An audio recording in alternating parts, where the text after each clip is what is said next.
ஒரு இளைஞன் வெளியூர் போயிட்டு திரும்பும்போது பாலைவனத்து வழியா வர வேண்டியிருந்தது. அப்போ ஒரு சுனையில நீரை பார்த்தான்.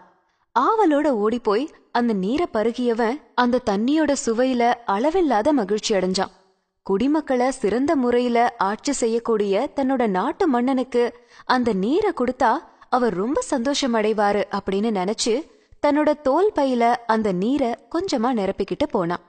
4 நாட்கள் பயண முடிவுல தன்னோட ஊரை சேர்ந்தவன் அரண்மனைக்கு போய் அரசன் கிட்ட அந்த தண்ணியோட அருமை பெருமைகளை சொல்லி, உலகிலேயே இந்த மாதிரி சுவையான தண்ணி இருக்கவே முடியாது அப்படின்னு சொல்லி அவருக்கும் அத கொடுத்தான். மன்னன் கொஞ்சம் கூட தாமதிக்காம மொத்த நீரையும் குடிக்க ஆரம்பிச்சாரு.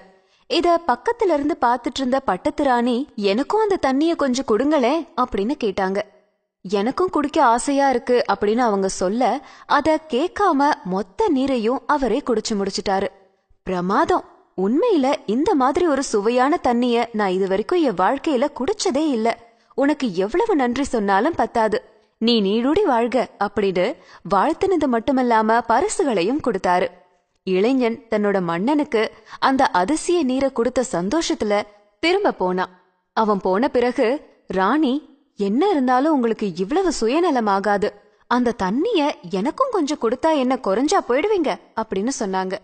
இல்ல ராணி, நான் மொத்த நீரையும் குடிக்கல. அதுல கொஞ்சம் தண்ணி இருக்கு. நீ வேணும்னா குடிச்சு பாரேன் அப்படின்னு சொன்னாரு. அரசன் சொல்ல ஆர்வத்தோட அதை எடுத்து குடிச்சாங்க.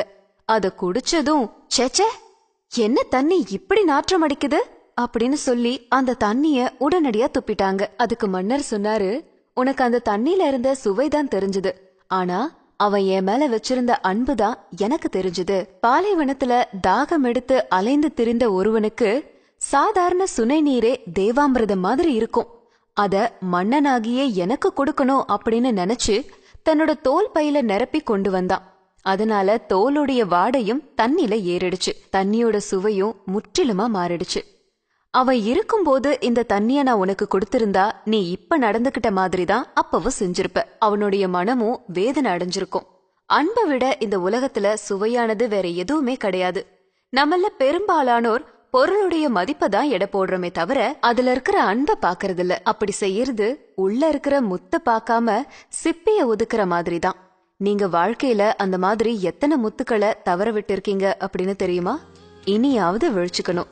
மனித உணர்வுகளை மதிக்க கத்துக்கணும். அடுத்த முறை உங்களுக்கு யாராவது பரிசு பொருட்கள் கொடுத்தா அதனோட விலை மதிப்பை பார்க்காம, அது எவ்வளவு பெருசுன்னு பார்க்காம, அதுக்கு பின்னாடி இருக்கிற அன்பை பாருங்க.